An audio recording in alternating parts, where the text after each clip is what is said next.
Hey guys, Dave is here and I'm back with another pup review for you guys. Hope everyone has been doing well. It's Cullen season, so hope people have been having great times at Cullen's. I wasn't gonna use my webcam, I was actually gonna use my portable camera, but it's charging. So I'm back to using the webcam one more time. I know it's a little dark. So hopefully I'll be able to use my other camera next time. It won't be quite as dark. But yeah, so hope everybody's doing well. If you're in the South, I know it's been raining a lot. We've been getting a lot of rain. It was just raining this morning, in fact. So yeah, rain's been a little bit everywhere. Um, yeah, okay, enough rambling. Where am I going with? Okay. Yeah. So back with another review for you guys today, and I'm going down my list of animes I want to watch, and backlog of just stuff and more stuff. I recently watched Porco Rosso Thursday, in fact. And I'm getting down the list of Ghibli movies because at the time I've only ever seen Spirited Away. That's all I've ever seen. Then a few months ago I watched Grave of the Fireflies, which is God, it's amazing yet so sad. Like it's heartbreaking. And so Thursday I was like, well, I'm working and my job I sit on the computer all day. I'm basically doing a little bit of nothing. So I was like, well, I'm here. Let's watch Porco Rosso. So I watched Porco Rosso and it's good. It's so good. It's good because the story itself isn't overly done and it's not convoluted and not so much jumble. It's straight to the point. And he's just so cool. He's so cool and so relaxed and just so chill. And I love it. So it's two down, a few more to go. But I won't review Porco Rosso because I don't think I can do a Ghibli review justice. So I don't review any Ghibli stuff at all because I know how to talk about animes and tell you what I enjoyed about them, but I don't think I can give enough in-depth review to review a Ghibli movie. So I don't touch that. And commercial for iZombie just came on. iZombie's coming back on 28th. I cannot wait. iZombie is great. Okay, now we're back to the real review. The next review today I'll be doing is on Abenobashi Magical Shopping District. If you haven't seen Abenobashi, you are in for a treat. It is one of those animes that's just so random, so funny. They throw kickbacks to other animes and to other things, and it's just brilliant. Abenobashi it's amazing. So to give you guys a backstory, first it came out.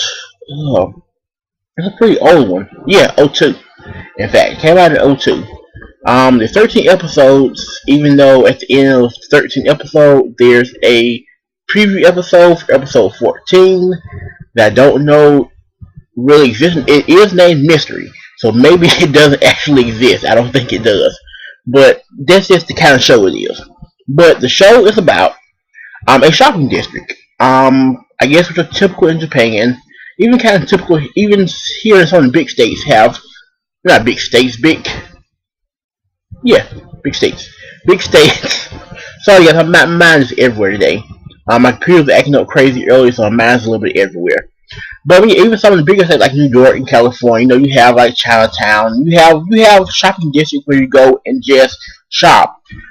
I guess you could even consider something like Beverly Hills, maybe a shopping district where you go just Rodeo Drive would be a shopping district. Perfect. So it's sort of like that. There's the little shops of people selling food and whatnot. So there's the two main characters. There is, let me get the names correct. There's Army, which is Arumi. That's how he says it. Army, which is the girl, and her dad owns a shopping district. And then there's Satoshi. Satoshi and his family also owns a shop in the shopping district, and they're best friends. He kind of likes her, but not he does like her, but they never really play up on that a whole lot. They hint at it a few times, but at the same time they're sort of like sister and brother. and so it's there, but it's not really there. But they're basically best friends. They're best friends, and they hang out all the time because their families know each other. And, oh, excuse me, guys. And one of those things where the families have grown up together, so the children grow up together, and all that kind of thing. And one day, they something happens, and they get ported to this land that looks like their shopping district, but isn't quite their shopping district. And insanity pursues, and that is the show. The show consists of them going from shopping district to shopping district, trying to get back to their original shopping district. And they do this spell, which is from these magical goblins, where they stand in this circle thing, and there's like a lot of colors and everything, and they say this chant, and it takes them. It's supposed to take them back to their shopping district, but it never does. They always go to another shopping district, and it's amazing. There's just right off the bat, there's the dinosaur one where they go to the prehistoric shopping district, and there's dinosaurs. There's one where there's some superheroes, and one of the main women that pop up in everything is Munemune. Munemune, you find out later on, is actually Satoshi's grandmother in the past, but she's already passed. She's already dead. So, but she's his grandmother, and he doesn't realize it. And she's a typical anime woman, gigantos, gigantos, overly flirty, very sexual, and all that kind of stuff. But she pops up all the time. It's her, and then they'll let's see if we can be politically correct here. There's a guy who looks like a woman, but he's not a woman, and he also pops up all the time, and it's amazing. It's purely amazing. But yeah, there's the dinosaur land. There's the one where they go, and Satoshi is like Bruce Lee, like the full like black and yellow Bruce Lee karate thing, and he's just kicking butt, and it's great. There's the land they go to where they're mobsters. Satoshi's a mobster. He's supposed to be an expert like bomb guy, and they go and there's the full like 60s, dark color mob. Everyone's sitting in the pub in the bar drinking and planning the next move. There's that land. Then there's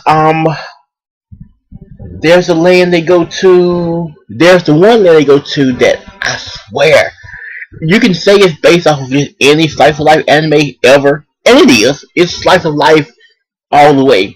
But no, well maybe it's not though. I could have swore it was Clannad, but if I'm not mistaken, Clannad is older than 2002. So I very well could be wrong there. But it's so looks like Clannad that I can't help but feel like it is, but it's not. Now that I think about it, now that I have sat down and rationalized, Clannad, I'm pretty sure is older than 02. Let me double check that, but I think Clannad is older than 02. But anyway, go to this land and it's full slice of life. Like Satoshi, all the girls love Satoshi. They all want to be around him. They cook bento boxes for him. And they bring him to him, and they flirt with him. They all want to be around. And it's just full. And Army, she's just like, what is going on? She hates it. She hates being there because it's all about him. Like so far, the lands have benefited, or not benefited, but been equally as bad for both. Terrible for him and terrible for her. But in this one land, it's all great for him because this girl, she's in love with her, he's in love with her, and she's flirting, he's flirting, and Army's just like, what am I doing here? So for that, yeah, it's not great for her. Yeah, Clannad's 04. Well, yeah, the game's 04, so the anime's definitely got to be a little older than that. Okay, it just reminds me so much of Clannad.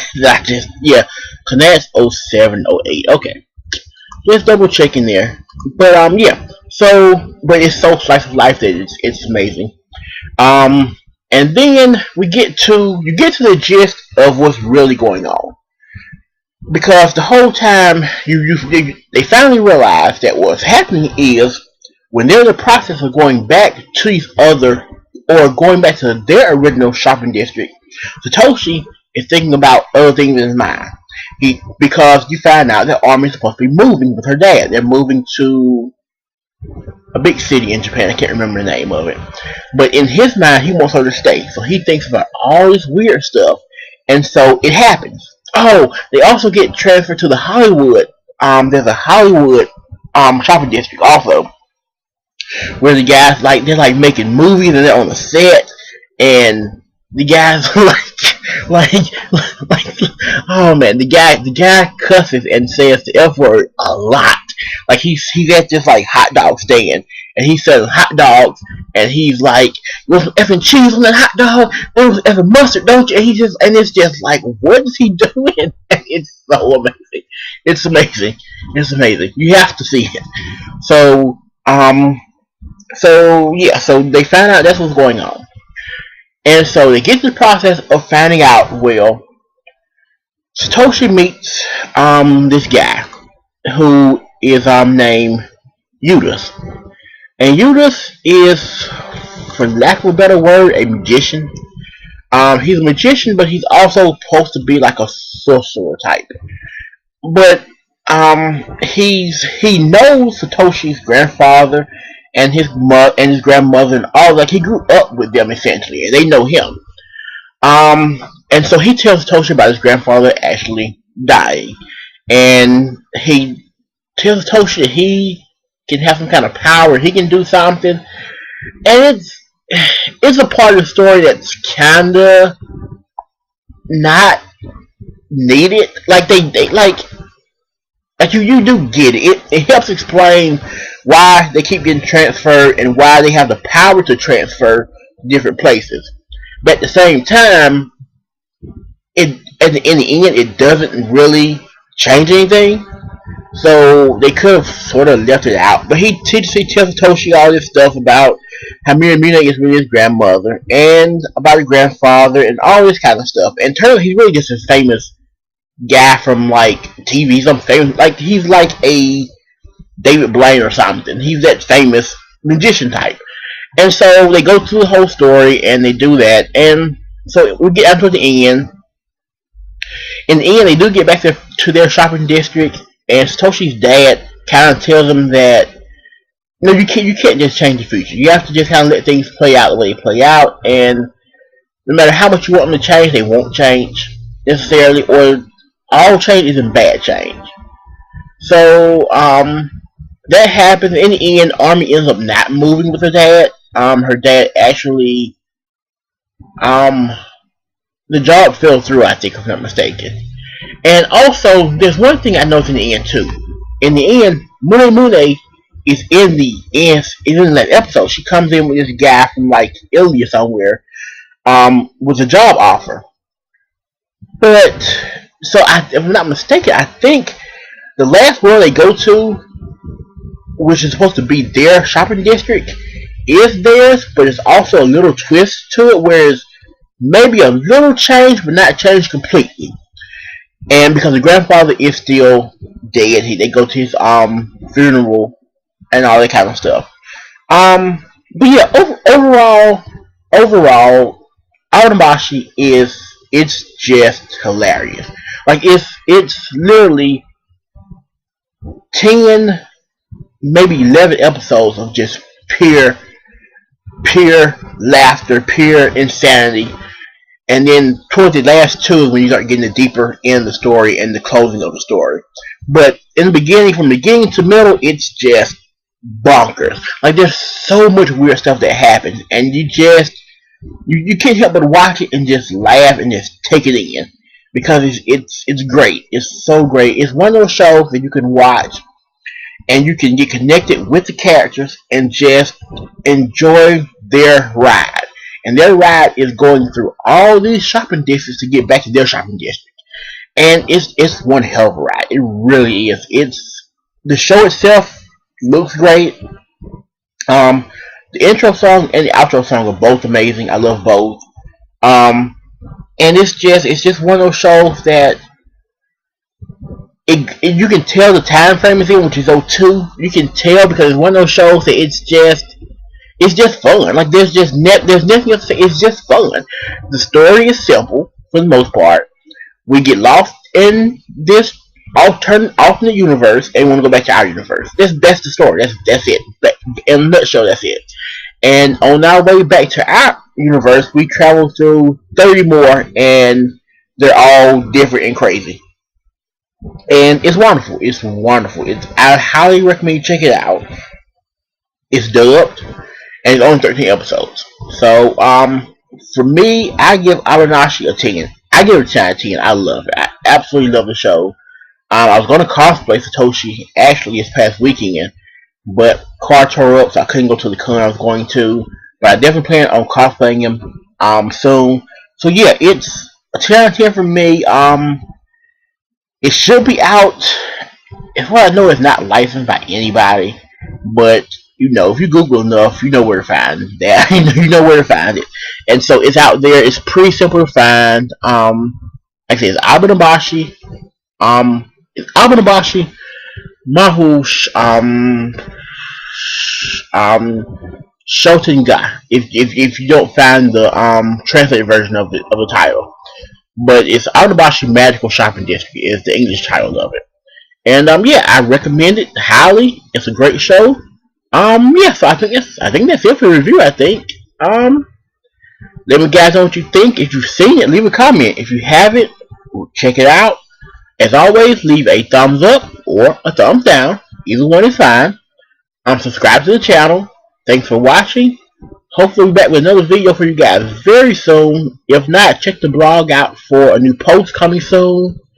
So yeah, until next time, Maho.